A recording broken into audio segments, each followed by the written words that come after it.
ಓಂ ಶ್ರುತಿಸ್ಮೃತಿಪುರಾಣಾನಾಂ ಆಲಯಂ ಕರುಣಾಲಯಂ ನಮಾಮಿ ಭಗವತ್ಪಾದಶಂಕರಂ ಲೋಕಶಂಕರಂ ಶಂಕರಂ ಶಂಕರಾಚಾರ್ಯಂ ಕೇಶವಂ ಬಾದರಾಯಣಂ ಸೂತ್ರಭಾಷ್ಯಕೃತೌ ವಂದೇ ಭಗವಂತೌ ಪುನಃ ಪುನಃ. ಜೈ ಗುರುದೇವ್, ಜೈ ಶ್ರೀರಾಮ್. ಇವತ್ತು ನಾವು ಗೌಡಪಾದ ಹೃದಯ ಅದರಲ್ಲಿ 6ನೇ ಮಂತ್ರದಿಂದ ಮಾಡಬೇಕು. ಎಪಿಸೋಡು 6ನೇದೆ. ಪೇಜ್ ನಂಬರ್ ಬೇಕು ಅಂತಂದರೆ 197, PDF ಆದರೆ 247. ಇಲ್ಲಿ ಹಿಂದೆ ಆಗಿದ್ದನ್ನ 5 ಮಂತ್ರಗಳಲ್ಲಿ ಏನು ಆಯಿತು ಅನ್ನೋದು ಮೆಲುಕು ಹಾಕ್ಕೊಂಡು ಬರೀ ಮಂತ್ರಗಳನ್ನ ಎಕ್ಸ್ಪ್ಲೈನ್ ಮಾಡ್ತೇನೆ. ಮೊದಲಿಂದ ನೋಡ್ಕೊಂಬರೋಣ. ಅಲ್ಲಿ ಮೊದಲನೇ ಮಂತ್ರ ಶುರುವಾದ ಮೊದಲೇ ಅವತರಣಿಕೆ ಅಥವಾ ಸಂಬಂಧ ಅಂತ ಹೇಳಿ ಅಲ್ಲಿ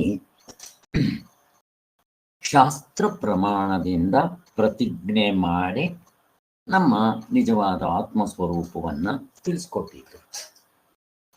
ಸೊ ಇದು ಅದ್ವೈತ ಪ್ರಕರಣ. ಇದರಲ್ಲಿ ಮೊದಲನೇ ಮಂತ್ರದಲ್ಲಿ ಕೃಪಣರು ಅಂತ ಹೇಳಿದ್ರು. ಯಾರು ಕೃಪಣರು? ಈ ಉಪಾಸನೆ ಮಾಡಿ ಕರ್ತೃತಂತ್ರವಾದ ಸಾಧನೆ ಮಾಡಿ ಸಾಯೋವರೆಗೂ ಆಯಾ ಲೋಕಕ್ಕೆ ಹೋಗಿ ಅವರು ಆ ಸುಖವನ್ನ ಅನುಭವಿಸಿ ಅಲ್ಲೇ ಮುಕ್ತರಾದರೆ ಕ್ರಮಮುಕ್ತಿ, ಇಲ್ಲದ್ರೆ ವಾಪಸ್ ಬರಬೇಕು ಅಂತ ಹೇಳಿದ್ದಾಯ್ತು. ಇನ್ನು 2ನೇ ಮಂತ್ರದಲ್ಲಿ ಇವರಿಗೆ ವಿರುದ್ಧವಾಗಿರೋರು. ಮೊದಲನೇವರು ಅವಿದ್ಯಾವಂತರು, ಅಥವಾ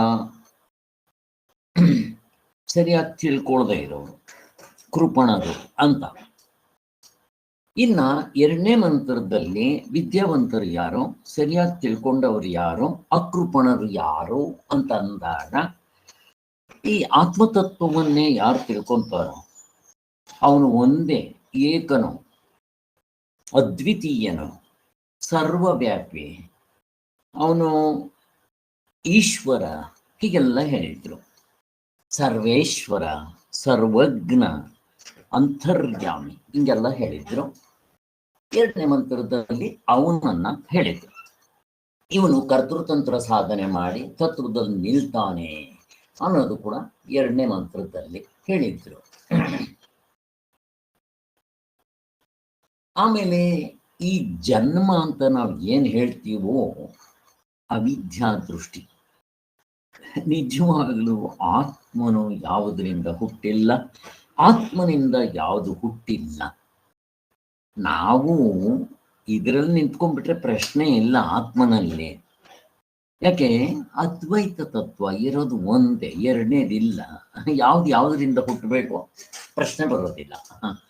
ಆದರೆ ನಾವು ಆತ್ಮತತ್ವವನ್ನು ಕಾಣದೇ ಇರೋದರಿಂದ ವ್ಯವಹಾರದ ದೃಷ್ಟಿಯಿಂದ ನಮ್ಗೆ ಇದು ಸತ್ಯ. ಯಾವುದು?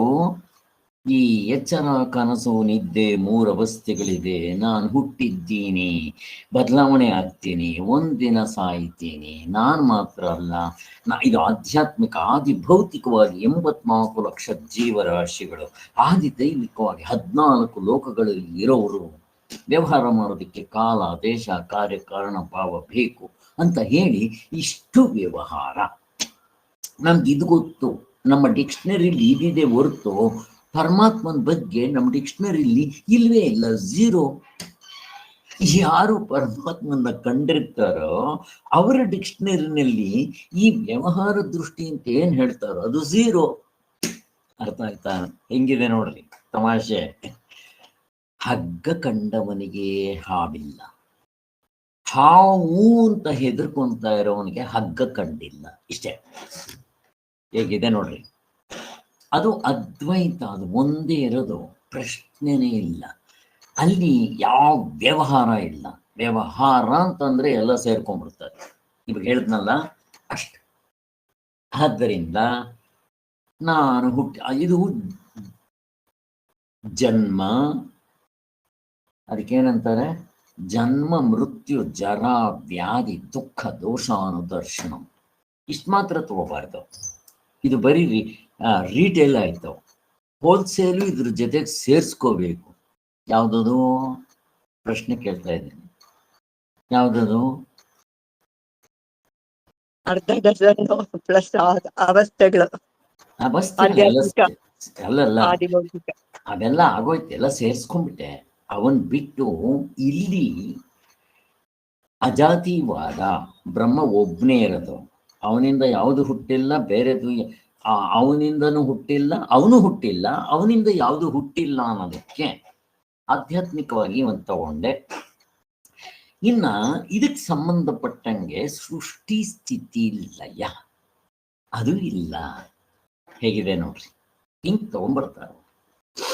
ಸೊ ಒಂದು ಈ ಶರೀರವೂ ಹುಟ್ಟಿಲ್ಲ, ಹಾಗೆ ಹೋಲ್ಸೇಲ್ ಆಗಿ ಈ ಪ್ರಪಂಚವೇ ಪ್ರಳಯ ಆಯಿತು. ಆಮೇಲೆ ಚತುರ್ಮುಖ ಬ್ರಹ್ಮರು ಬಂದು ಸೃಷ್ಟಿ ಮಾಡ್ದ, ಮತ್ತೆ ಅದು ವಿಷ್ಣು ಅದನ್ನ ಮೇಂಟೈನ್ ಮಾಡ್ದ, ಶಿವ ಬಂದ ಅದನ್ನ ಪೂರ್ತಿ ಇಲ್ದಂಗ್ ಮಾಡ್ದ, ರುದ್ರ ಅಂತ ಸೃಷ್ಟಿ ಸ್ಥಿತಿ ಲಯ ಯಾವುದು ಇಲ್ಲ ಅಂತ ಹೇಳಿ ಇಷ್ಟು ನಮ್ಗೆ ಅರ್ಥ ಮಾಡಿಸಿದ್ರು. ಕೊನೆಗೇನಾಯ್ತು, ಮೂರನೇ ಮಂತ್ರದಲ್ಲಿ ಏನು ಹೇಳಿದ್ರು, ಈ ತಿರ್ಗಾ ಅದನ್ನ ಹಾಗಾದ್ರೆ ಏನು ಇಲ್ಲ ಅಂತ ಹೇಳ್ತೀರಾ? ಈಗ ಈ ಜನ್ಮಾದಿಗಳು ಅವಿದ್ಯಾಕೃತ ಅಂತ ಹೇಳಿದ್ರು.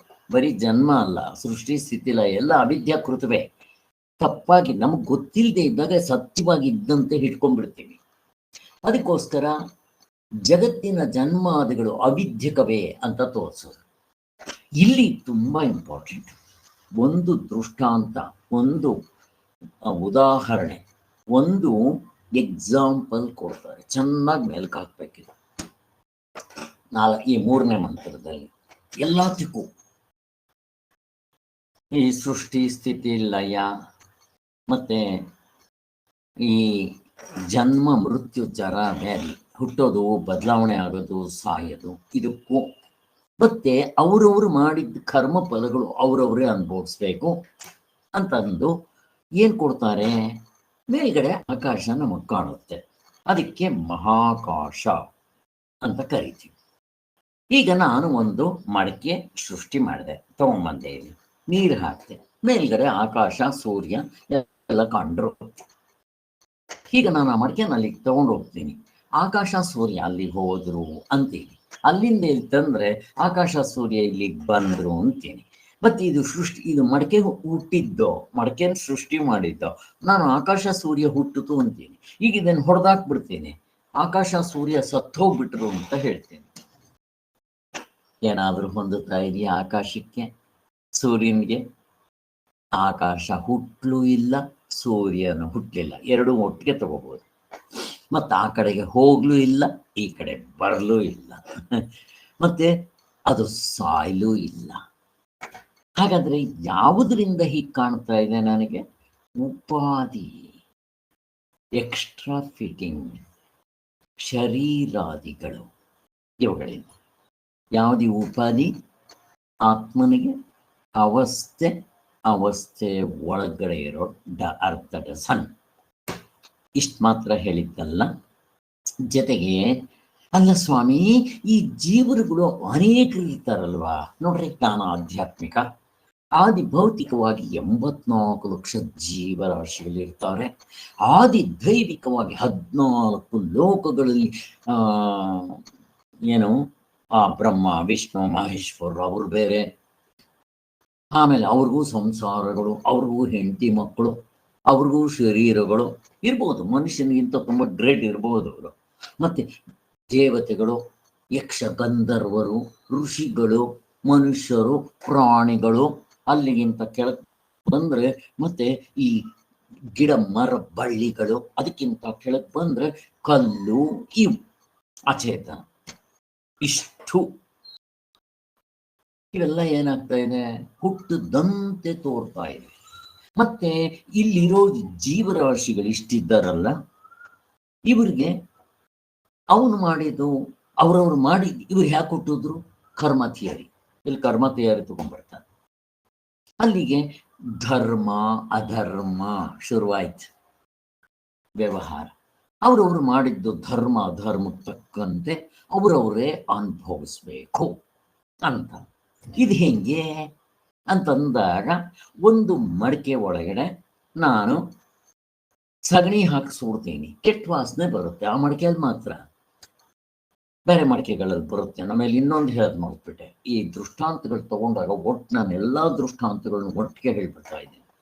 ಈಗ ನಾನು ಒಂದು ಮಡಿಕೆ ಇಟ್ಟೆ, ಒಂದು ಮಡಿಕೆನಲ್ಲಿ ಆಕಾಶ ಸೂರ್ಯ ಹುಟ್ಟಿದಂಗಾಯ್ತು.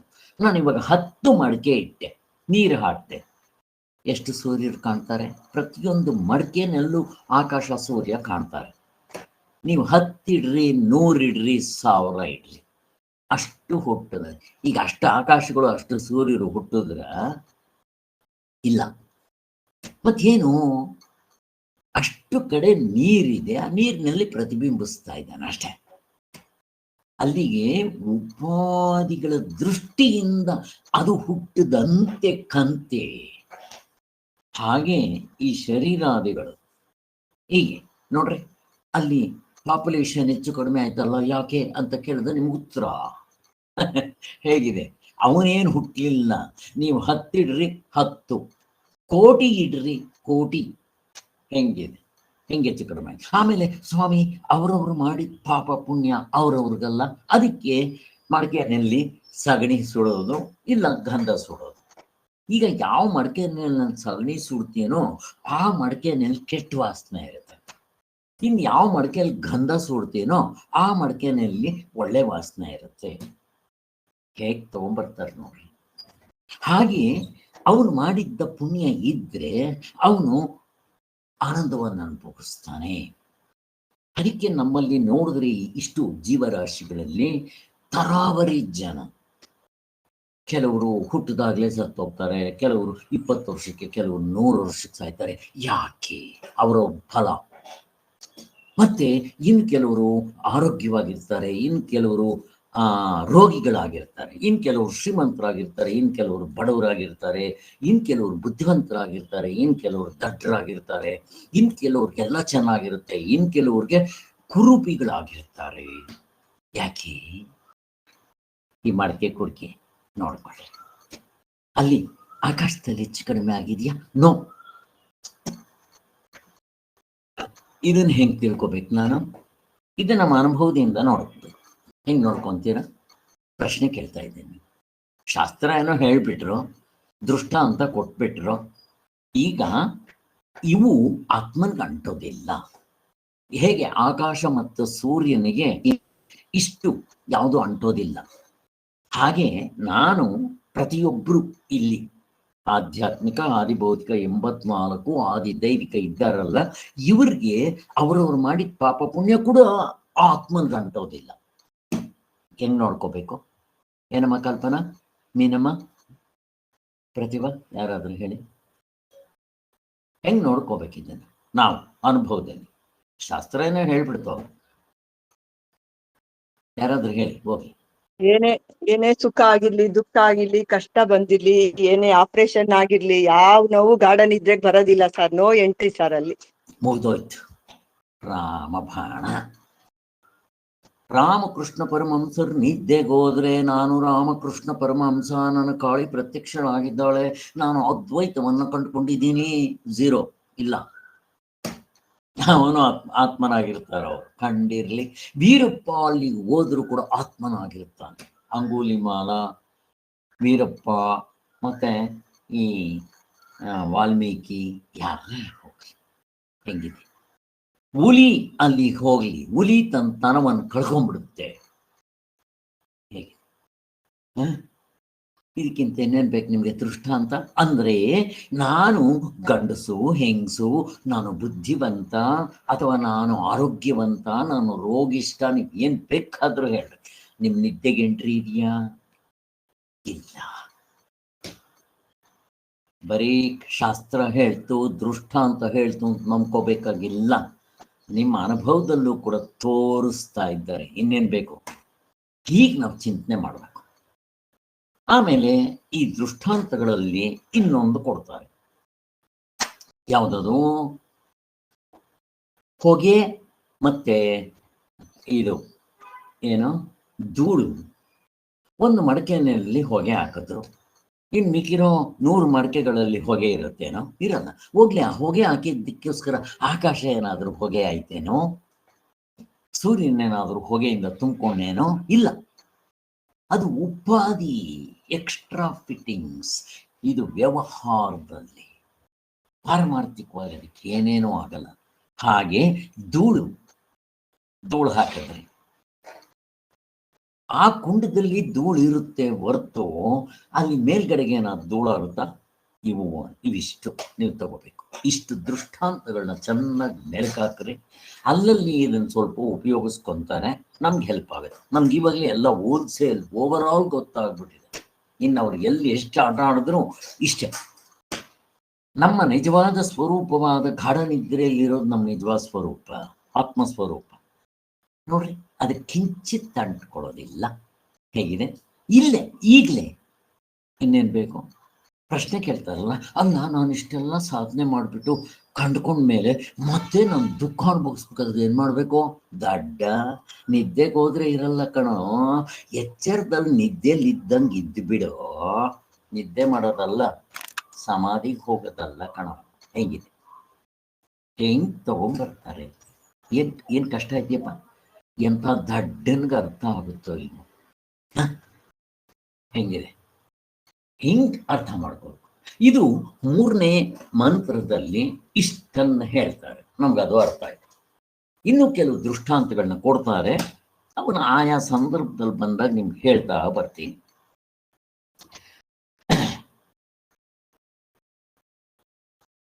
ಓಕೆ, ಇನ್ನೇನು ಆಗೋಯ್ತು. ಇಲ್ಲಿ ಇನ್ನು 4, 5ನೇ ಮಂತ್ರ ಸಾರಾಂಶ ಉಳ್ಕೊಂಡಿದೆ.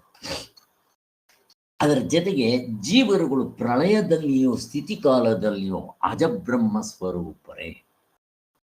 ಅಜಬ್ರಹ್ಮ.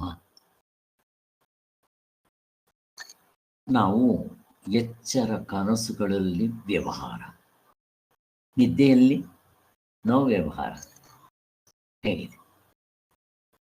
ಎಚ್ಚರ ಕನಸುಗಳಲ್ಲಿ ಓಪನ್ ಆಗ್ಬಿಡುತ್ತೆ, ನಿದ್ದೆಯಲ್ಲಿ ಮುದುರ್ಕೊಂಡ್ಬಿಡುತ್ತೆ. ಮುಗಿದೋಯ್ತು. ತಾವರೆ ಎಲೆ ಅಥವಾ ತಾವರೆ ಹೂವು ಹೇಗಿದೆ ನೋಡ್ರಿ. ಅಥವಾ ಎಚ್ಚರ ಕನಸುಗಳನ್ನ ದೃಶ್ಯ ಪ್ರಪಂಚ ಅಂತ ಕರೆದು, ಗಾಢ ನಿದ್ರೆಯನ್ನ ಅದೃಶ್ಯ ಪ್ರಪಂಚ ಅಂತ ಕರೆದು, ಇಲ್ಲಿ ವ್ಯವಹಾರ, ಅಲ್ಲಿ ಪಾರಮಾರ್ಥ. ಬಟ್ ಪಾರಮಾರ್ಥ ಇದ್ರೂ ಇನ್ನು ಒಂದು ಅರ್ಥದಲ್ಲಿ ಹೇಳ್ತೀವಿ. ಇಲ್ಲಿ ಕಾರ್ಯ, ಎಲ್ಲಿ ದೃಶ್ಯ ಪ್ರಪಂಚದಲ್ಲಿ ಕಾರ್ಯ ಎಲ್ಲಿ ತೋರ್ಕೊಂತ ಇದೆ, ಇಲ್ಲಿ ಅಲ್ಲಿ ಗಾಢ ನಿದ್ರೆಯಲ್ಲಿ ಕಾರಣ ಬೀಜ ರೂಪದಲ್ಲಿದೆ ಅಂತ ಹೇಳ್ತೀವಿ. ಅಲ್ಲಿಗೆ ಎಚ್ಚರ ಕನಸು ದೃಶ್ಯ ಪ್ರಪಂಚವಾಗ್ಲಿ ಅಥವಾ ನಿದ್ದೆ ಅದೃಶ್ಯ ಪ್ರಪಂಚವಾಗ್ಲಿ ಇದು ಆತ್ಮನಲ್ಲ, ನಿರವಸ್ಥ ಆತ್ಮನು. ಆ ಅವಸ್ಥೆಗಳನ್ನ ಮೀರಿರ್ತಾನೆ. ಹೆಂಗೆ ತಗೊಂಡ್ಬರ್ತಾರೆ ನೋಡಿ. ಅಲ್ಲಿಗೆ ಈ ಎಚ್ಚರ ಕನಸುಗಳನ್ನು ನಮಗೆ ತೋರ್ತಾ ಇದೆ. ಈ ಒಂದು ದೃಷ್ಟಾಂತ ಹೇಳಿದ್ರೆ 3ಕ್ಕೆ ಹೋಲಿಸ್ಕೋಬೇಕು. ನಾನು ಬೆಳಗ್ಗೆ ಕಣ್ ಬಿಟ್ಟಿದ ತಕ್ಷಣ ಸತ್ತು ಹುಟ್ಟಿದ್ರೆ, ಪ್ರಳಯ ಆಗಿ ಮತ್ತೆ ಸೃಷ್ಟಿ ಆದರೆ ಎಲ್ಲ ಒಂದೇ ಅರ್ಥ. ಅವು ನಮ್ಗೆ ಗೊತ್ತಿರೋದಿಲ್ಲ. ಅವುಗಳನ್ನ ನಾವು ನೋಡ್ಕೋಬೇಕಾದ್ರೆ ಇರೋಕ್ಕಾಗೋದಿಲ್ಲ. ಯಾವುದೋ ಸೃಷ್ಟಿ ಸ್ಥಿತಿ ಲಯ ನನ್ನ ಕೈ ನಾನು ನೋಡ್ಕೋಬೇಕಾಗುತ್ತೆ, ನೋಡ್ಕೋಬಹುದು. ಬಟ್ ನಾವು ಅವಾಗ ಅದಿಲ್ಲ, ಎಲ್ಲ ಒಂದೇ. ಇದೊಂದು ನೋಡ್ಕೊಳ್ರಿ, ಈ ಆಸ್ ಇಟ್ ಈಸ್ 3 ಒಂದೇ ಥರ. ಸತ್ತ ಮೇಲೆ ಹುಟ್ಟೋದು ಇದು ಅಷ್ಟೇ. ಇಮ್ಯಾಜಿನ್ ಮಾಡ್ಕೋಬೇಕು ಅಥವಾ ಶಾಸ್ತ್ರದಲ್ಲಿ ಹೇಳೋದನ್ನು ನಂಬ್ಕೋಬೇಕು. ಈಗ ನಾನು ಹೇಳೋದು ಮಲ್ಕೊಂಡ್ರೆ ನಿದ್ದೆ, ಎದ್ರೆ ಎಚ್ಚರ ಕನಸು. ಇದು ಈಗಲೇ ಅನುಭವದಲ್ಲಿ ಇದೆಯಲ್ಲ. ಹುಟ್ಟದಾಗ್ಲಿಂದ ಸಾಯೋವರೆಗೂ ಬೆಳಗ್ಗೆಯಿಂದ ರಾತ್ರಿವರೆಗೂ 24 ಗಂಟೆಯಲ್ಲಿ ನಿಮ್ಮ ಪ್ರತಿದಿನ ಚೆಕ್ ಮಾಡ್ಕೋಬೋದು. ಹೆಂಗಿದೆ? ಏನು ಕಷ್ಟನೇನು? ಒಂದು ನೋಡ್ಕೊಳ್ರಿ, ಮಿಕ್ಕಿರೋದೆರಡು ಸಿಮಿಲಿ, ಸೇಮ್ ಸಿಮಿಲ್ಯಾರಿಟಿ ಅಂತ ಹೇಳ್ತಾ ಇದ್ದೆ. ಎಷ್ಟು ಚೆನ್ನಾಗಿದೆ ನೋಡ್ರಿ. ಅಲ್ಲಿಗೆ 4 ಮತ್ತೆ 5ನೇ ಮಂತ್ರದಲ್ಲಿ ಏನ್ ಹೇಳಿದ್ರು ಅದರ ಸಾರಾಂಶ ನೋಡೋಣ. ಅದ್ರ ಜೊತೆಗೆ ಕ್ರಿಯಾಪದ ಭೋಗಗಳು ಬೇರೆ ಇರುವಂತೆ ತೋರುತ್ತೆ, ಅದು ಬೇರೆ. ಈಗ ನಮ್ಗೆ ಹುಟ್ಟು, ಇಲ್ಲಿಂದ ಅಲ್ಲಿಗೆ ಹೋಗೋದು, ಅಲ್ಲಿಂದ ಇಲ್ಲಿಗೆ ಬರೋದು, ಬದಲಾವಣೆ ಆಗೋದು, ಮತ್ತೆ ಹುಟ್ಟೋದು, ಸಾಯೋದು. ಆ ಮಡಕೆ ಹೊಡೆದಾಕ್ಬಿಟ್ರೆ ಸತ್ತು ಹೋಗುತ್ತೆ. ಇದು ಅಷ್ಟು ಮಾತ್ರ ಅಲ್ಲ, ಈ ವ್ಯವಹಾರದಲ್ಲಿ ಅವನು ಸುಮ್ಮನೆ ಇರ್ತಾನ ಹುಟ್ಟದ ಮೇಲೆ, ಮತ್ತೆ ಮಲಗಿ ಎದ್ದ ಮೇಲೆ ಸುಮ್ಮನೆ ಇರ್ತಾನ, ಮತ್ತೆ ಪ್ರಳಯ ಆಗಿ ಮತ್ತೆ ಸೃಷ್ಟಿ ಆದ್ಮೇಲೆ ಅವನು ಸುಮ್ಮನೆ ಇರ್ತಾನ, ಕೆಲಸ ಮಾಡ್ತಾ ಇರ್ತಾನೆ. ಈ 3 ಒಂದು ಇಟ್ಕೊಂಡ್ಬಿಡ್ರಿ ಸಾಕು. ನಿದ್ದೆಯಲ್ಲಿ ಏನು ಕೆಲಸ ಮಾಡೋಲ್ಲ, ಅವ್ಯವಹಾರ. ಎಚ್ಚರಕ್ಕೆ ಬಂದಿದ ತಕ್ಷಣ ನಾ ಪ್ರಶ್ನೆ ಕೇಳ್ತೇನೆ, ಎಚ್ಚರಕ್ಕೆ ಬಂದಿದ ತಕ್ಷಣ ಮಿಕ್ಕಿರೋದೆರಡು ಸೇಮ್. ಸೃಷ್ಟಿ ಆದ್ರೂ ಸತ್ ಹುಟ್ರು ಎಲ್ಲರಲ್ಲೂ ಒಂದೇ. ನಾವು ಇದನ್ನ ಇಟ್ಕೋಣ. ಎದ್ದಿದ ತಕ್ಷಣ ಹುಟ್ಟದಾಗ್ಲಿಂದ ಸಾಯೋವರೆಗೂ, ಬೆಳಗ್ಗೆಯಿಂದ ರಾತ್ರಿವರೆಗೂ ಕತ್ತೆ ದುಡ್ದಂಗೆ ದುಡಿತಾನಲ್ಲ, ಯಾಕೆ? ಪ್ರಶ್ನೆ. ಯಾರಾದರೂ? ಕಲ್ಪನಾ, ಮೀನಮ್ಮ, ಪ್ರತಿಭಾ, ಯಾರಾದ್ರೂ ಹೇಳಿ. ಆನಂದಕ್ಕೆ. ನಿಮ್ಮನ್ನ ಯಾರು ಕೇಳಿದ್ರಮ್ಮ? ಆದ್ದರಿಂದ ಸುಖವಾಗಿರ್ಬೇಕು, ಆನಂದವಾಗಿರ್ಬೇಕು ಅಂತ ಅಲ್ವಾ? ಯಾರು ಹೇಳ್ಕೊಡ್ತಾರೆ ಇದನ್ನು? ಪ್ರಾಣಿಗಳಿಗೆ ಹೇಳ್ಕೊಡ್ತಾರೇನೋ? ಇಲ್ಲ. ಹೀಗಿದೆ ನೋಡ್ರಿ, ಚೆನ್ನಾಗಿ ಅರ್ಥ ಮಾಡ್ಕೊ. ಒಬ್ಬೊಬ್ರು ಒಂದೊಂದು ರೀತಿ ಏನೇನೋ ಕೆಲಸ ಮಾಡ್ತಾ ಇದ್ದಾರೆ. ಕೆಲವರು ಧರ್ಮದಿಂದ ಮಾಡ್ತಾರೆ, ಕೆಲವರು ಅಧರ್ಮದಿಂದ ಮಾಡ್ತಾರೆ. ಬಟ್ ಏನೇ ಮಾಡ್ಲಿ, ಯಾತಿಗೋಸ್ಕರ ಪ್ರಶ್ನೆ ಹಾಕೋಬೇಕು. ಸುಖ ಪ್ರಾಪ್ತಿ, ದುಃಖ ನಿವೃತ್ತಿ, ಮುಗ್ದೋಯ್ತು. ಏನ್ ಪ್ರಯತ್ನ ಮಾಡಿದ್ದೆ ಯಾವಾಗ್ಲಿಂದ? ಹುಟ್ಟದಾಗ್ಲಿಂದ ಸಾಯೋವರೆಗೂ, ಬೆಳಗ್ಗೆ ಎದ್ದಾಗ್ಲಿಂದ ರಾತ್ರಿ ಮಲಗೋವರೆಗೂ, ಮತ್ತೆ ಪ್ರಳಯ ಆಗಿ ಮತ್ತೆ ಸೃಷ್ಟಿಯಾಗಿ ತಿರ್ಗಾ ಇನ್ನೊಂದು ಪ್ರಳಯ ಬರೋವರೆಗೂ ಒಬ್ಬೊಬ್ಬೊಬ್ಬೊಬ್ಬ ಮಾಡಿದ್ದೆ. ಇದು ನಾನು ಯಾವಾಗಲೂ ಒಂದು ಎಕ್ಸಾಂಪಲ್ ಕೊಡ್ತಾ ಇರ್ತೀನಿ. ಯಾರಿಗಾದ್ ನೆನಪಿದೆಯಾ? ನಾವಿವಾಗ ಈ ಕೆಲಸ ಮಾಡ್ತೀವಲ್ಲ, ಕಲ್ಲೆತ್ತಕ್ಕೆ ಕರೆಕ್ಟ್ ಮಾ ಹೇಳಿಮಾ, ಗುಡ್. ಇನ್ನೇನೇನು ಆಮೇಲೆ ಬೆಟ್ಟಕ್ಕೆ ಕಲ್ಲು ಎತ್ತಾಕದು. ಕಲ್ಲು ಬಂದಿರೋದು ಇಲ್ಲಿಂದ, ಬೆಟ್ಟದಿಂದ. ತಿರ್ಗಾ ಎತ್ತಾಕೋದು ಎಲ್ಲಿಗೆ? ಅಲ್ಲಿಗೆ. ಏನ ಬುದ್ಧಿ ಇದೆಯಾ ಅವನಿಗಾದ್ರು? ಹಂಗೆ ನಮ್ಮ ಕೆಲಸ ಹಂಗಾಗ್ತಾ ಇದೆ. ತಿಳ್ಕೊಂಡ್ರೆ ಈಗಲೇ ಫುಲ್ ಸ್ಟಾಪ್ ನಮ್ಮ ಕೆಲಸಕ್ಕೆ. ಯಾಕೆ? ಆತ್ಮನು ನಿಷ್ಕ್ರಿಯ ಸ್ವರೂಪ, ಅವನ ಕ್ರಿಯೆ ಇಲ್ಲ. ನಿದ್ದೆಯಲ್ಲಿ ಏನ್ ಮಾಡ್ತೀರಪ್ಪ? ಸ್ವಾಮಿ ಕೈಕಲ್ನಲ್ಲಿ ನಡೆಸ್ತೇನೆ, ಗೊರಕೆ ಹೊಡಿತೇನೆ, ಅದೇ ಥರದ ದೃಷ್ಟಿಯಿಂದ ಹೇಳೋದು. ನಿದ್ದೆಯಲ್ಲಿ ನೀನಿದ್ದಾಗ ಏನ್ ಕೆಲಸ ಮಾಡ್ತಾ ಇದ್ದೆ ಹೇಳು? ನಿಷ್ಕ್ರಿಯ, ಕ್ರಿಯೆ ಇಲ್ಲ. ಹೇಗಿದೆ ನೋಡ್ರಿ, ಏನ್ ಅನುಭವದ ಮಾತ್ರಿ, ಠಕ್ ಠಕ್ ಅಂತ ಎಷ್ಟು ಚೆನ್ನಾಗಿ ಬಂದುತ್ತೆ. ಇದು ಹೋಲ್ಸೇಲ್. ಏನ್ ಕಷ್ಟ ಇದೆ? ಯಾರಿಗಾದ್ರೂ ಅರ್ಥ ಆಗಲ್ವಾ? ಬಟ್ ಸ್ವಲ್ಪ ಬೇಸಿಕ್ ಇಂದ ಕೇಳ್ಕೊಂಡ್ಬರ್ಬೇಕು. ಏನಮ್ಮ ಮೀನಮ್ಮ, ಅರ್ಥ ಆಗ್ತಾ ಇದೆಯಲ್ಲಮ್ಮ ನಿಮ್ಗೆ? ಆಗ್ತಾ ಇದೆ ಸರ್, ಆಗ್ತಾ ಇದೆ. ಏನಮ್ಮ? ಅರ್ಥ ಆಗ್ತಾ ಇದೆ ಸರ್. ನೋಡಿ ಪಾಪ ಮೀನಮ್ಮ ಅವ್ರು ಬಂದು ಎಷ್ಟು ದಿನ ಆಯ್ತಾ? 6 ತಿಂಗಳಾಗಿರ್ಬೋದೆ, ನನಗೆ ಗೊತ್ತಿಲ್ಲ. ಎಷ್ಟು ತಿಂಗಳಾಯ್ತಮ್ಮ? ಹತ್ತತ್ರ ಇರ್ಲಿ. ನೋಡಿ ಅವ್ರಿಗೆ ಅರ್ಥ ಆಗ್ತಾ ಇದೆ. ಏನ್ ಕಷ್ಟ ಇದೆಯಾ ಇದು? ಏನ್ ಸಂಸ್ಕೃತ ಬರಬೇಕು, ವೇದಾಂಗಗಳನ್ನ ಓದ್ಬೇಕು? ಅಬ್ಬಬ್ಬ, ವೇದ 3 ತಿಂಗಳಾಯ್ತು ಸರ್. 3 ತಿಂಗಳಾಯ್ತು ನೋಡ್ರಿ. 3 ತಿಂಗಳಿಗೆ ಎಷ್ಟು ಚೆನ್ನಾಗಿ ಅರ್ಥ ಮಾಡ್ಕೊಂತ ಇದ್ದಾರೆ ಅವರು. ಏನ್ ಕಷ್ಟ ಇದೆಯೇನು? ಏನಿಲ್ಲ, ಅಷ್ಟು ಸುಲಭವಾಗಿದೆ. ಇಲ್ಲಿ ಕ್ರಿಯಾಕಾರಕ ಫಲಭೋಗ, ಕ್ರಿಯೆ, ಕೆಲಸ. ಆಮೇಲೆ ಇನ್ನೂ ಒಂದು ದೃಷ್ಟಾಂತ ಕೊಟ್ಟರು ಇವರು ಪ್ರತಿಭಾ ಅವರು. ಹಾಗೆ ಇನ್ನೆರಡಿದೆ ಅದೇ ಸಂಬಂಧಪಟ್ಟಿರೋದು. ಹೇಳ್ಬಿಡಿ ಯಾರಾದ್ರು, ನೀವೇ ಹೇಳಿ ಪ್ರತಿಭಾ, ಗೊತ್ತಿದ್ರೆ, ಅಥವಾ ಕಲ್ಪನಾ ಅಥವಾ ಮೀನಮ್ಮ, ಯಾರಾದ್ರೂ ಹೇಳಂಗಿದ್ರೆ ಹೇಳಿ. ಒಂದು ಬೆಟ್ಟ ಕಲ್ಲೆತ್ತಾಕೋದು ಎಲ್ರು, ಇನ್ನೊಂದು ಯಾವ್ದಾದ್ರು ಅದೇ ತರ. ಇನ್ಯಾರಾದ್ರೂ ಹೇಳಿ. ಯಾರು? ಕತ್ಲೆ ಕೋಣೆಯಲ್ಲಿ ವೆರಿ ಗುಡ್. ಇದು ಸಾಮಾನುಗಳು ಹುಡ್ಕೋದು, ಅಷ್ಟೇ, ಹುಡ್ಕಾಡೋದು. ಅದಕ್ಕೆ ಎಂಡ್ ಯಾವಾಗ? ಏನ್ ಮಾಡ್ಬೇಕು ಅದಕ್ಕೆ? ಬೆಳಕ್ ಮಾಡ್ಬೇಕು. ಅಷ್ಟೇ, ಮುಗಿದೋಯ್ತು. ನೀವು ಬೆಳಕು ಹಾಕ್ಲಿಲ್ಲ ಅಂತ ಇಟ್ಕೊಳ್ರಿ, ಇಲ್ಲಿರೋ ಸಾಮಾನು ಅಲ್ಲಿಡೋದು, ಅಲ್ಲಿರೋ ಸಾಮಾನು ಇಲ್ಲಿಡೋದು, ಕತ್ಲೆ, ತಿರ್ಗಾ ಕೈ ಕಾಲು ಮುಖ ಒಡ್ಕೊಳ್ಳೋದು, ಗಾಯ ಮಾಡ್ಕೊಳ್ಳೋದು, ರಕ್ತ ಹರಿಸ್ಕೊಳ್ಳೋದು. ಲೈಟ್ ಹಾಕ್ರಿ, ಮುಗಿದೋಯ್ತು. ಇದು ಬೇಕಾಗಿರೋ ಲೈಟ್ ಅಂದ್ರೆ ಏನು? ಜ್ಞಾನ, ವಿಜ್ಞಾನ, ಆತ್ಮನ್ ತಿಳ್ಕೊಳ್ಳೋದು, ನಿಜವಾದ ಸ್ವರೂಪವನ್ನ. ಮುಗಿದೋಯ್ತು. ಇನ್ನೂ ಒಂದಿದೆ, ಬೀಸೋದೊಣ್ಣಕ್ಕೆ ತಪ್ಪಿಸ್ಕೊಳ್ಳೋದು. ಅಯ್ಯೋ ಇವಾಗ ತಪ್ಪಿಸ್ಕೊಂಡ್ರೆ ಸಾಕು, ಮುಂದೆ ನೋಡೋಣ ಬಿಡೋ.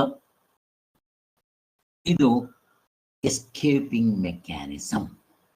ನಮ್ಗೆ ಪರ್ಮನೆಂಟ್ ಸೊಲ್ಯೂಷನ್ ಬೇಕು. ಇದಿದ್ರೆ ಏನಾಗುತ್ತೆ? ಕಾಮ ಕಾಮ ಥೂ ಸ್ವಾಮಿ, ಎಷ್ಟು ಸಾರಿ ಕಾಮ ಇಟ್ಕೊಂಡು ಬರೋದು. ಪುಲಿಸ್ ಸ್ಟಾಪ್ ಇಡ್ರಿ, ಎಂಡ್ ಮಾಡ್ರಿ, ಮುಗಿದೋಯ್ತು. ಆತ್ಮನ್ ತಿಳ್ಕೊ, ಮುಗಿದೋಯ್ತು. ಗಾಢ ನಿದ್ರೆಗೆ ಹೋಗಿದ ತಕ್ಷಣ ಎಲ್ಲ ಕೊನೆ ಆಗೋಯ್ತು. ಹಾಗೆ ದೇವರು ಕೊಟ್ಟರು ಸ್ಯಾಂಪಲ್, ಎಚ್ಚರದಲ್ಲಿ ಹಂಗೆ ಮಾಡ್ಬಿಡ, ಮುಗ್ದೋಯ್ತು. ಎಷ್ಟು ಚೆನ್ನಾಗಿದೆ ನೋಡಿ. ನೆಕ್ಸ್ಟ್, ಈ ನಾಮರೂಪ ಕ್ರಿಯಾಕಾರಕ ಫಲ, ಅವ್ರು ಬೇರೆ ಪ್ರಶ್ನೆ ಹೇಳ್ತಾರೆ. ಏನಂತ? ಅಲ್ರಿ, ಪ್ರಪಂಚದಲ್ಲಿ ಇವಾಗ ನಾನು ಆದಿ ಭೌತಿಕ, ಆದಿ ದೈವಿಕ, ಬೇರೆ ಬೇರೆ ನಾಮಗಳು. ನನಗಿರೋ ಹೆಸರು ನಿಮ್ಗಿಲ್ಲ, ನಿಮ್ಗಿರೋ ಹೆಸರುಗಳು ನನಗಿಲ್ಲ, ನನಗಿರೋ ಹೆಸರುಗಳೇ ನನ್ನ ಹೆಂಡತಿ, ಮಕ್ಕಳು, ಮನೆ ಮಟ್ಟದವ್ರಿಗಿಲ್ಲ. ನಾಮ. ಇನ್ನು ಆದಿ ಭೌತಿಕ ಇರುತ್ತಾ? ಹೆಂಡತಿ ಇನ್ನು 84 ಲಕ್ಷ.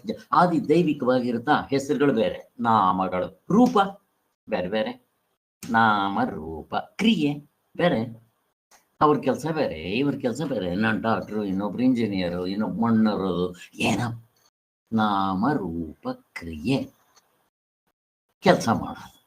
ಅದ್ ತಕ್ಕಂತೆ ಫಲ ಬೇರೆ ಬೇರೆ. ಭೋಗ, ಫಲ ಸಿಕ್ತು, ಭೋಗ ಬೇರೆ ಬೇರೆ. ಹೆಂಗೆ ಚೇಂಜಸ್ ಆಗುತ್ತೆ ನೋಡ್ರಿ. ಅದಕ್ಕೋಸ್ಕರನೇ ಪ್ರಮಾತೃತ್ವ, ಜ್ಞಾತೃತ್ವ, ಕರ್ತೃತ್ವ, ಭೋಕ್ತೃತ್ವ, ಈ ಮೂರು. ಆದ್ರಿಂದ ಇಲ್ಲಿ ಪ್ರತಿಯೊಂದೂ ಕೂಡ ಬೇರೆ ಬೇರೆ ಆಗಿರುತ್ತೆ. ಅದಕ್ಕೆ ಹೇಳ್ತಾರೆ, ಈ ವ್ಯವಹಾರದಲ್ಲಿ ಅನೇಕ ನಾಮಗಳಿಂದ ಕೂಡಿರೋರು, ಅಂದ್ರೆ ಅನೇಕ ಜೀವರುಗಳು. ಮತ್ತಿನ್ನೇನು, ಅವ್ರ ಹೆಸರುಗಳು ಅನೇಕ, ಅವರವ್ರ ಹೆಸರು ಅವರವರಿಗೆ. ಆಮೇಲೇನು, ಅನೇಕ ಕರ್ತೃಭೋಕ್ತೃಗಳು. ಮತ್ತೇನು, ಮತ್ತೆ ಅವರ ಕ್ರಿಯೆಗಳು ಡಿಫರೆಂಟ್, ಅನೇಕ ಕ್ರಿಯೆಗಳು. ಮತ್ತೆ ಅದರ ಫಲ ಅನೇಕ. ಅವರವ್ರು ಮಾಡಿದ್ದು ಉಣ್ಣೋ ಮಹಾರಾಯ, ಅವರವರೇ ಅನುಭವಿಸ್ಬೇಕು. ಇದನ್ನು ಹೇಳ್ತಾ ಇದ್ದಾರೆ, ಕ್ರಿಯಾ ಫಲ ಭೋಗ ವಿರಾಟ್. ಇವುಗಳೆಲ್ಲ ನೋಡ್ಕೊಂಡು ನಮ್ಗೆ ವಿರಕ್ತಿ ಬರಬೇಕು ಅಂತಂದ್ರೆ ಇವುಗಳಲ್ಲಿ ನಮ್ಗೆ ವೈರಾಗ್ಯ ಬರಬೇಕು. ಹಾಗೆ ಜನ್ಮ ಮೃತ್ಯು ಜರ ವ್ಯಾಧಿ ದುಃಖ ದೋಷಾನುದರ್ಶನಂ ಅಂತ ಮೇಲ್ಕಾಗ್ತಾ ಇರಬೇಕು. ಹಾಗೆ ಸೃಷ್ಟಿ ಸ್ಥಿತಿ ಲಯ ದುಃಖ ದೋಷಾನುದರ್ಶನಂ. ಇದು ಆಯ್ತು ಅಲ್ಲಿಗೆ. ಅದಕ್ಕೋಸ್ಕರನೇ ಇದಕ್ಕೆ ದೃಷ್ಟಾಂತ, ಧೂಳು ಹೊಗೆ ಎಲ್ಲ ಏನೇನು ಹೇಳಿದ್ವು ಅದು ಎಲ್ಲ ಸೇರಿಸ್ಕೋಬಹುದು. ಇಲ್ಲಿ ಧೂಳು ಹೊಗೆ ಎಕ್ಸ್ಟ್ರಾ ಸೇರಿಸಿದ್ದಾರೆ. ಈಗ ನೆಕ್ಸ್ಟು, ಜೀವತ್ವ ಕಲ್ಪನೆಯು ಜೀವನಾನತ್ವ ಕಲ್ಪನೆಯು ಯುಕ್ತಿ ವಿರುದ್ಧ. ಫಸ್ಟ್ ಆಫ್ ಆಲ್, ಈ ಜೀವ ಅನ್ನೋನೇ ಸರಿ, ಪರಮಾತ್ಮನೇ ಜೀವನು, ಜೀವನೇ ಪರಮಾತ್ಮನು. ಅದು ಫಸ್ಟ್ ತಿಳ್ಕೋಬೇಕು.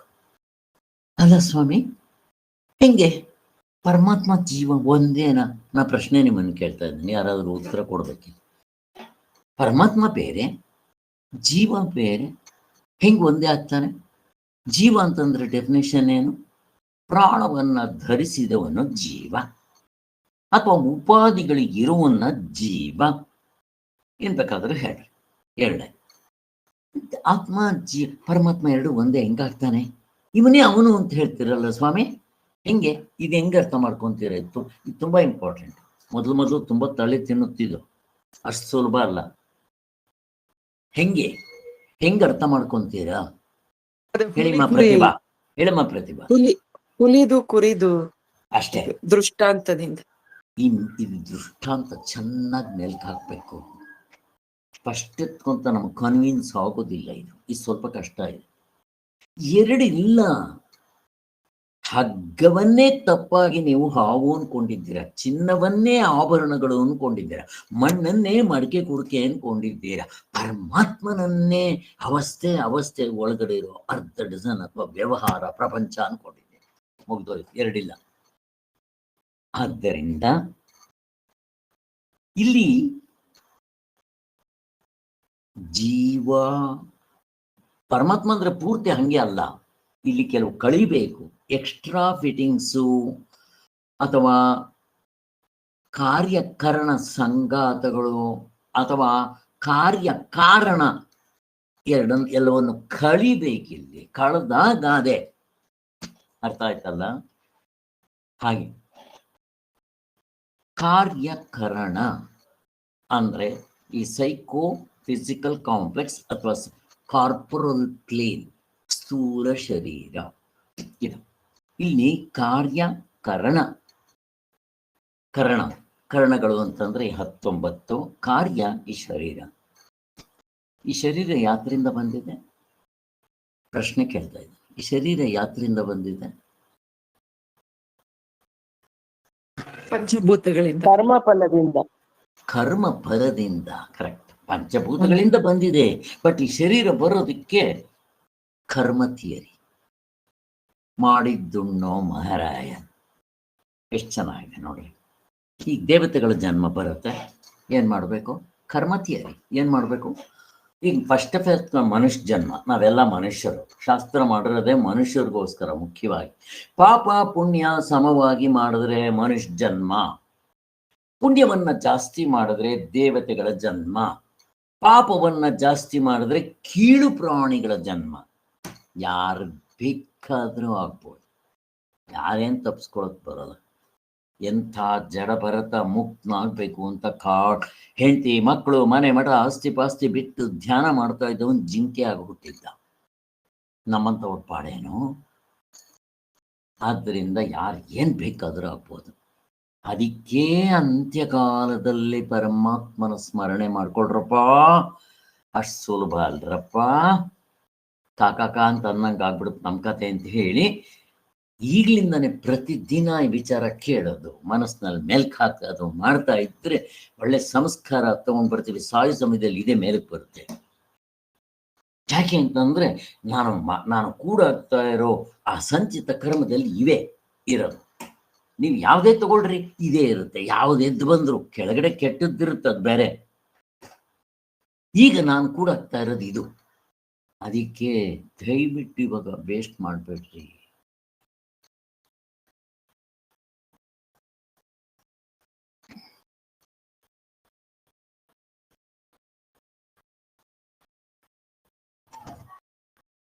ಸಮಯ ಇಲ್ಲ ನಮಗೆ. ತುಂಬ ಸಮಯ ಆಗೋಗ್ಬಿಡ್ತು. ಈ ಇರೋ ಸಮಯದಲ್ಲಿ ಪರಮಾತ್ಮನ ನೆನಪು ಬರ್ಬೇಕು. ಅಟ್ಲೀಸ್ಟ್ ಕೊನೆ ಮುಕ್ತರಾಗದ ಆಮೇಲೆ ಪಕ್ಕಕ್ಕೆ ತಿಳ್ಬಿಡಿ. ಸಾಯೋ ಸಮಯದಲ್ಲಿ ನನಗೆ ಅಟ್ಲೀಸ್ಟ್ ಪರಮಾತ್ಮನ ನೆನಪು ಅಥವಾ ಈ ವಿಚಾರಗಳ ನೆನಪು ಬರ್ಬೇಕು ನೋಡ್ರಿ. ಬಂತು ಗೆಟನ್ ಆಗ್ಬಿಡ್ರಿ.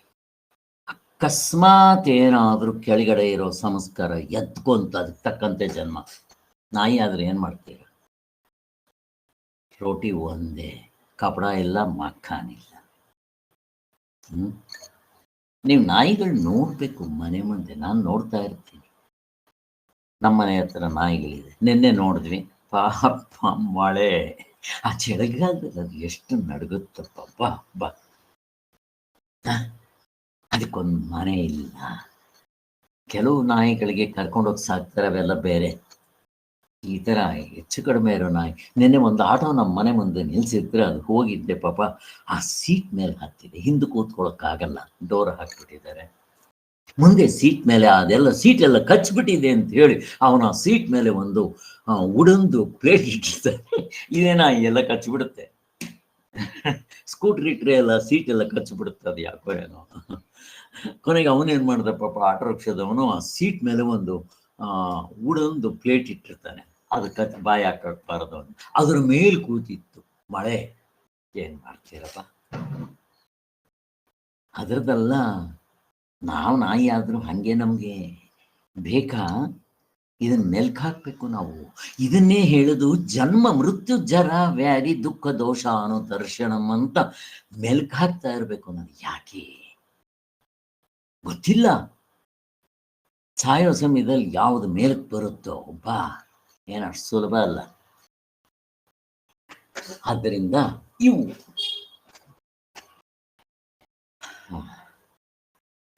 ಇಲ್ಲಿ ಸಾಂಖ್ಯರ ಮತ, ವೈಶೇಷಿಕರ ಮತ ತಗೊಂಡ್ರು, ಇವರೆಲ್ಲ ತಾರ್ಕಿಕರು. ನಾನು ಅದನ್ನೆಲ್ಲ ತುಂಬ ಕೆತ್ಕಕ್ಕೆ ಹೋಗಲ್ಲ, ಆಗಿದೆ.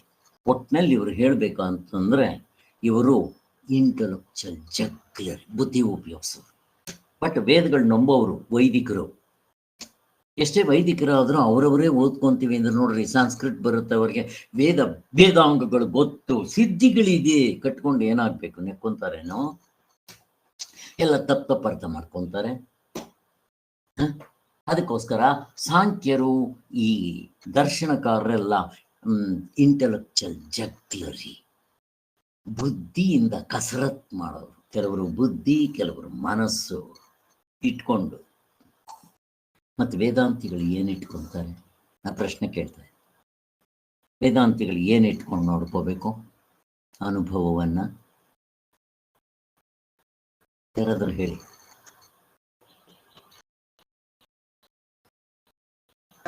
ಶಾಸ್ತ್ರವನ್ನ ಅದೇ ಶಾಸ್ತ್ರವನ್ನು ಹೇಗೆ,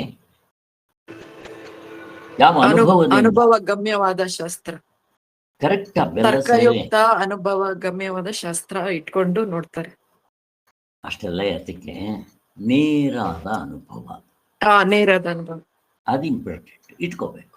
ನೋಡಿ, ಇವರು ಕರ್ಮೇಂದ್ರಿಗಳನ್ನ ಇಟ್ಕೊಂತಾರೇನೋ, ಜ್ಞಾನೇಂದ್ರಿಗಳು ಇಟ್ಕೊಂತಾರ, ಮನಸ್ಸು ಬುದ್ಧಿ ಅಥವಾ ಮತ್ತೆ ಅಂತಃಕರಣ, ಮನಸ್ಸನ್ನಾಗ್ಲಿ ಬುದ್ಧಿಯನ್ನಾಗ್ಲಿ ಚಿತ್ತವನ್ನಾಗ್ಲಿ ಅಹಂಕಾರವನ್ನಾಗ್ಲಿ ಇಟ್ಕೊಂತಾರೆ. ಡೈರೆಕ್ಟ್ ಇಂಟ್ಯೂಷನ್, ನೇರಾದ ಅನುಭವ, ಅದನ್ನು ಹಿಡ್ಕೊಂತಾರೆ, ಮುಗ್ದಾಯ್ತು.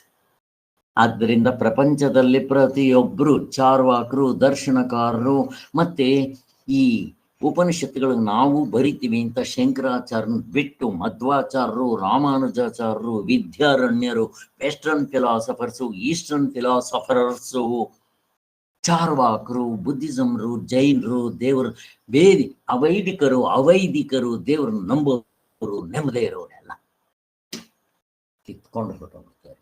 ಅದರಿಂದ ಸೊ ಇವ್ರದ್ದು ಬಿಟ್ಬೇಡಿ, ಆಗೋಯ್ತು. ಇವ್ರದ್ದು ವೈಶೇಷಿಕರು ಇವರೆಲ್ಲ, ಇವ್ರದ್ದಾದ್ಮೇಲೆ ಇವಾಗ 6ನೇ ಮಂತ್ರಕ್ಕೆ ಬಂದಿದೆ. ಇವತ್ತಿಂದ ನಮ್ಗೆ ಶುರು, ಹತ್ತತ್ರ 3/4 ಗಂಟೆ ಆಯಿತು, ಆದರೂ ತಪ್ಪಿಲ್ಲ. ಮತ್ ಮೇಲೆ ತಗೊಂಡು ಹೋಗ್ತಾ ಇರ್ತೀವಿ. ನಾವು ಓದ್ತಾ ಇದ್ರು ಅಟ್ಲೀಸ್ಟ್ ನಮ್ಮ ಮನಸ್ಸಿನಲ್ಲಿ ಇದಾದರೂ ನಿಂತ್ಕೊಳ್ಳಿ ಅನ್ನೋ ದೃಷ್ಟಿಯಿಂದ ಹೀಗೆ ಮಾಡ್ತಾ ಇರೋದು. ಓಕೆ, ಈಗ ಬರೋಣ 6ನೇ ಮಂತ್ರಕ್ಕೆ.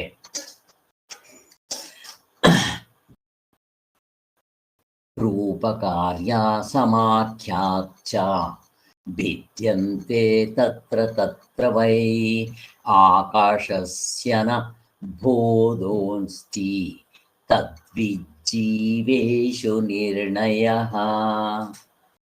ಇಲ್ಲಿ ಸುಲಭವಾಗಿದೆ ಅದರ ಅರ್ಥ. ನಮ್ಮ ಸಂಸ್ಕೃತ ಅರ್ಥ ಆಗಲ್ಲ, ಕನ್ನಡ ನೋಡಿ ಇಲ್ಲಿ ತಗೊಂತಾರೆ. ಮತ್ತು ಇಲ್ಲಿವರೆಗೂ ಬೇಕಾದಷ್ಟು ಹೇಳಿದ್ರಲ್ಲ, ಶರೀರಾದಿಗಳು, ಅಕುಂಡ, ಅವು ಇವು ಎಲ್ಲ, ಅಕುಂಡ ಹುಟ್ಟೋದು, ಅವು ಇವು ಆ ಶರೀರಗಳು, ಅದರಲ್ಲಿ ತೋರೋದು, ಎತ್ಕೊಂಡು ಹೋಗೋದು, ಎತ್ಕೊಂಬರೋದು, ಹುಡ್ಸೋದು, ಹೊಡೆದು ಹಾಕೋದು, ಮತ್ತು ಅದರಲ್ಲಿ ಏನೇನೋ ಹಚ್ಚೋದು ಹಾಕೋದು ಎಲ್ಲ ಹೇಳಿದ್ರಲ್ಲ, ಗಂಧ ಗಿಂಧ ಸಗಣಿ. ಅದರ ಜೊತೆಗೆ ಇಲ್ಲಿ 6ನೇ ಮಂತ್ರದಲ್ಲಿ ನಾ ಹೇಳಿದ್ನಲ್ಲ, ಅದು ಬಂದಾಗ ಹೇಳೋಣ ಅಂತ ಇಲ್ಲಿಂದ ಶುರುವಾಯಿತು. ಅವಾಗಲೇ ಹೇಳ್ಬಿಟ್ಟಿದ್ದೀನಿ. ಇಲ್ಲಿ ರೂಪ, ಕಾರ್ಯ, ಹೆಸರು ನೋಡ್ರಿ, ಇಲ್ಲೆಷ್ಟೇ ಹೇಳೋದವರು. ನಾನು ಆವಾಗಲೇ ಹೇಳಿದ್ದೇನಂತ ಹೇಳಿದೆ, ನಾಮರೂಪ ಕ್ರಿಯಾ ಕಾರಕ ಫಲಗಳು ಇಷ್ಟು ಇದೆ. ಇಲ್ಲಿ ಬರೀ 3 ಹೇಳಿದ್ದಾರೆ, ನಾವು ಸೇರಿಸ್ಕೋಬಹುದು. ಅದನ್ನೇ ಹೇಳಿದ್ದು. ರೂಪ ಬೇರೆ ಬೇರೆ, ಆಕಾರಗಳು ಬೇರೆ, ನಾಮಗಳು ಬೇರೆ, ಕರ್ತೃತ್ವ ಭೋಕ್ತೃತ್ವಗಳು ಬೇರೆ, ಇನ್ನು ಕಾರ್ಯ ಅವ್ರವ್ರು ಮಾಡೋ ಕೆಲಸ ಬೇರೆ. ನಾನು ಡಾಕ್ಟ್ರು, ನೀವು ಇಂಜಿನಿಯರು, ಹೌಸ್ ವೈಫು, ಹೀಗೆ ರಾಮಕೃಷ್ಣ ಪರಮಹಂಸರು ನಮ್ಮಂಥವ್ರು ದೇವ್ರ ಚಿಂತನೆ ಮಾಡಿದ್ರೆ, ವೀರಪ್ಪನಂಥವ್ರು ಕೆಟ್ಟ ಕೆಲಸ ಮಾಡ್ತಾರೆ. ಹೀಗೆ ಕ್ರಿಯೆ ಬೇರೆ ಬೇರೆ, ಮತ್ತು ಅದರ ಫಲ ಬೇರೆ ಬೇರೆ ಅಂತ. ಇವುಗಳು ಹೇಗೆ ಅಲ್ಲಲ್ಲಿ ಬೇರೆ ಬೇರೆ ಆಗಿರುತ್ತದೋ ಹೇಗೆ ಹಾಗೆ ಇಲ್ಲಿ ದೃಷ್ಟಾಂತ ಕೊಡ್ತಾರೆ. ಹಾಗೆ ಆಕಾಶಕ್ಕೆ ಮಾತ್ರ ಹೇಗೆ ಭೇದವಿರುವುದಿಲ್ಲವೋ, ಆ ಮಡಕೆ ಹುಟ್ಟಿಸಿದ್ದು, ತಗೊಂಡೋಗಿದ್ದು, ಮತ್ತೆ ತಗೊಂಡ್ಬಂದಿದ್ದು, ಹೊಡೆದು ಹಾಕಿದ್ದು, ಮತ್ತೆ ಒಂದ್ರ ಬದಲು 100 ಮಡಕೆ ಇಟ್ಟಿದ್ದು, ಮತ್ತು ಒಂದರಲ್ಲಿ ಸಗಣಿ ಹಚ್ಚಿದ್ದು, ಇನ್ನೊಂದರಲ್ಲಿ ಗಂಧ ಹಚ್ಚಿದ್ದು ಜೊತೆಗೆ ಅವನು ಪ್ರಶ್ನೆ ಕೇಳ್ತಾನೆ ಪೂರ್ವ ಪಕ್ಷಿ ಏನಂತ, ಅಲ್ಲ ಸ್ವಾಮಿ ಎಲ್ಲ ಸರಿ, ಇದಕ್ಕೇನಾಗಿಲ್ಲ, ಮತ್ತೆ ಈ ಪಾಪ ಪುಣ್ಯಗಳೇನು, ಒಬ್ಬೊಬ್ರು ಒಂದೊಂದು ಅನುಭವಿಸ್ತಾರಲ್ಲ, ಸುಖ ದುಃಖ ಶೋಕ ಮೋಹ ರಾಗ ದ್ವೇಷ ಲಾಭ ನಷ್ಟ ಇವೆಲ್ಲ ಬೇರೆ ಬೇರೆ ಇರುತ್ತಲ್ಲ, ಅದಕ್ಕೆ ಏನ್ ಮಾಡ್ತೀರಾ ಅಂತ. ಅದಕ್ಕೂ ಒಂದು ದೃಷ್ಟಾಂತ ಕೊಡ್ತೀವಿ ಕಣ ದಡ್ಡ ಅಂತ ಅವ್ರು ಹೇಳ್ತಾ ಇದ್ದಾರೆ. ಇವಾಗ ಇದು ಚೆನ್ನಾಗಿ ಅರ್ಥ ಆಗುತ್ತೆ. ಹೇಗೆ ಈ ವ್ಯವಹಾರದಲ್ಲಿ ನಮ್ಗೆ ದೃಶ್ಯ ಪ್ರಪಂಚದಲ್ಲಿ ಆಧ್ಯಾತ್ಮಿಕ ಪ್ರಪಂಚವಾಗಿ ನನ್ನ ಹೆಸರು, ಆದಿ ಭೌತಿಕವಾಗಿ 84 ಲಕ್ಷ ಜೀವರಾಶಿಗಳು ಬೇರೆ ಬೇರೆ ಹೆಸರು, ಆದಿ ದೈವಿಕವಾಗಿ ಬೇರೆ ಬೇರೆ ಹೆಸರುಗಳು, ನಾಮ ರೂಪ ಬೇರೆ ಬೇರೆ, ಕ್ರಿಯೆ ಬೇರೆ ಬೇರೆ, ನಾಮ ರೂಪ ಕ್ರಿಯೆ, ನಾಮರೂಪ ಕಾರ್ಯ ಕ್ರಿಯೆ ಫಲ ಬೇರೆ ಬೇರೆ, ಅನುಭವಿಸೋದು ಎಲ್ಲ ಅಷ್ಟೇ ಅವರವರೇ. ಹೇಗಿದೆ ನೋಡ್ರಿ ಅಂತ. ಎಷ್ಟಿದ್ರೂ ಆ ಮೇಲ್ಗಡೆ ಇರೋ ಆಕಾಶಕ್ಕೆ ಹೆಸರಿದೆಯಾ? ಇಲ್ಲ. ಬಟ್ ನಮ್ಗೆ ದೃಷ್ಟಾಂತ ಕೊಟ್ಟರೆ ಚೆನ್ನಾಗಿ ಅರ್ಥ ಆಗುತ್ತೆ. ನಾವು ಈ ದೃಷ್ಟಾಂತ ಕೊಡೋಣ. ಇಲ್ಲಿ ನಾನು ಮೊದಲೇ ಹೇಳ್ಬಿಡ್ತೇನೆ ಏನ್ ದೃಷ್ಟಾಂತ ಕೊಡ್ತಾರೆ ಅಂತ, ನಿಮಗೆ ಸ್ಪಷ್ಟವಾಗಿ ಅರ್ಥ ಆಗುತ್ತೆ. ಈಗ ನೋಡ್ರಿ, ಇಲ್ಲಿ ಮಣ್ಣಲ್ಲಿ ಮಾಡಿರೋ ಅಂತ ಒಂದು ಲೋಟ, ಮಣ್ಣಲ್ಲಿ ಮಾಡೋದೆಲ್ಲ, ಲೋಟದಲ್ಲಿ ಏನಪ್ಪ ನೀರಿಡಿಸುತ್ತೆ. ಮಡಕೆ ನೀವು ಕೆರೆಯಿಂದನೋ ಬಾವಿಯಿಂದನೋ ನೀರು ತಗೊಂಬರಕ್ಕಾಗತ್ತೆ. ನಿಮ್ಮ ಮನೆಯಲ್ಲಿ ದೊಡ್ಡದು ಹಂಡ ಇರುತ್ತೆ, ಅದು ಮಣ್ಣಲ್ಲೇ ಮಾಡಿದ್ರು ಅಂತ ಇಟ್ಕೊಳ್ರಿ, ಅದ್ರಲ್ಲಿ ಜಾಸ್ತಿ ನೀರಿಡಿಸುತ್ತೆ. ಹಾಗೆ ಈಗ ಇದರ ನಾಮಗಳು ಬೇರೆ ಬೇರೆ, ಆಮೇಲೆ ನಿಮ್ಮ ರೂಮು ಬೇರೆ, ನಾಮಗಳು ಬೇರೆ ಬೇರೆ. ಏನು, ಇದಕ್ಕೆ ಲೋಟ ಅಂತಂದ್ರಿ, ಇದಕ್ಕೆ ಊರ್ಜ ಅಂತಂದ್ರಿ, ಇದಕ್ಕೆ ಹಂಡ ಅಂತಂದ್ರಿ, ಆಮೇಲೆ ಏನಂದ್ರಿ, ಹಾಗೆ ಒಂದು ಇದು ಆಯ್ತು. ಆಮೇಲೆ ಒಂದು ರೂಮ್ ಅಂತಂದ್ರಿ, ಹೆಸರು ಬೇರೆ. ಹಲೋ, ಕೇಳಿಸ್ತಾ ಇದೆಯಾ? ಹಲೋ, ಕೇಳಿಸ್ತಾ ಇದೆಯಾ? ಕೇಳಿಸ್ತಾ ಇದೆ ಸರ್, ಕೇಳಿಸ್ತಾ ಇದೆ ಸರ್. ಯಾಕೆ ಇದು ಬಂತು ಇವಾಗ? ನಂಗೆ ಅರ್ಥ ಆಗ್ತಾ ಇಲ್ವೇ, ಏನ್ ಮಾಡ್ಬೇಕು ಇವಾಗ? ಯಾವ್ದೋ ಬಂದ್, ನನಗ್ ನೀವು ಕಾಣಿಸ್ತಾ ಇಲ್ಲ, ನಿಮಗ್ ನಾನ್ ಕಾಣಿಸ್ತಾ ಇದ್ದೀನಾ? ಹಾ ಸರ್, ಕಾಣಿಸ್ತಾ ಇದ್ದೀರಾ ಸರ್?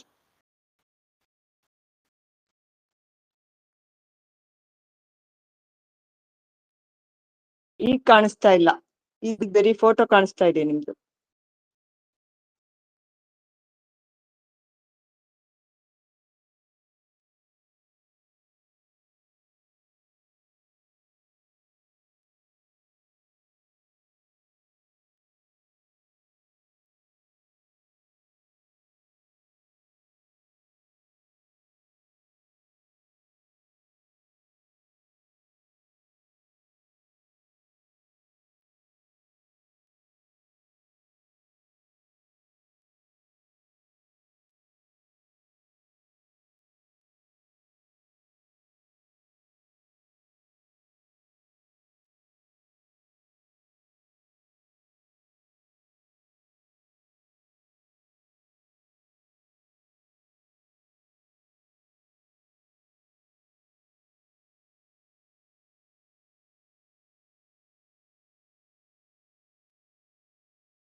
ಹರಿ ಓಂ.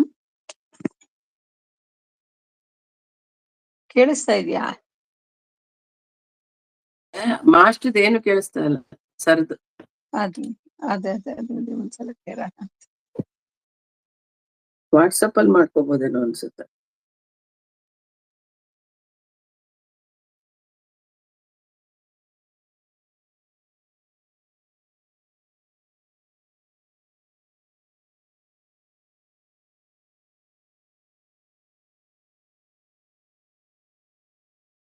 ಹೇಳಿ ಕಲ್ಪನಾ.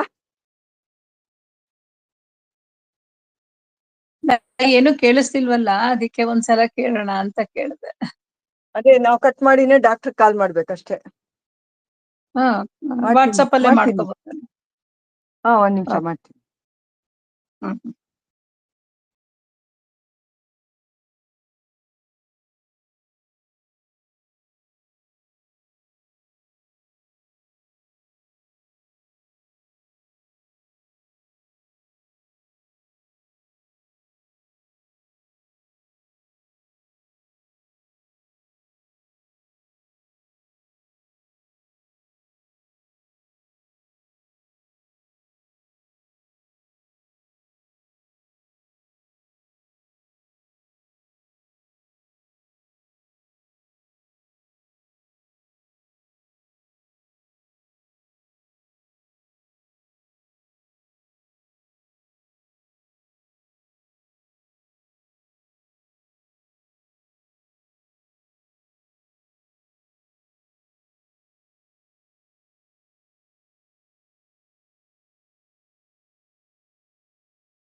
ಹಲೋ ಪ್ರತಿಭಾ, ಕಲ್ಪನಾ. ಹಾ, ಹೇಳಿ ಬಾ. ಡಾಕ್ಟರ್ ಎತ್ತಾ ಇಲ್ಲ, ಕಾಲ್ ಮಾಡಿ ಗ್ರೂಪ್ ಕಾಲು ಮಾಡ್ದೆ, ಹೌದಾ? ಎತ್ಲಿಲ್ಲ. ಹೋಗ್ಬಿಡಿ, ಡಾಕ್ಟ್ರೇ ಮಾಡ್ತಾರೆ. ಇಂಟರ್ನೆಟ್ ಇಲ್ಲ ಅನ್ಸುತ್ತೆ ಮೋಸ್ಟ್ಲಿ. ಏನು ಓಕೆ ಜೋರ್ ಮಳೆ ಬಂತಲ್ಲ, ನಮಗೂ ಇಲ್ಲ ಇಂಟರ್ನೆಟ್. ಹಾ, ಮೊಮ್ಮಗ ಸರಿ ಇಷ್ಟೊತ್ತು ಸರಿ. ಗಲಾಟೆ ಮಾಡಿ ಟಿವಿ ಬರ್ತಾ ಇಲ್ಲ ಅಂತ ಏನೇನೋ ಒತ್ತಿ ಆಚೆ ಹೋದ. ಓಕೆ. ಹಾ, ಸರಿ ಆಯ್ತು. ಸರಿ.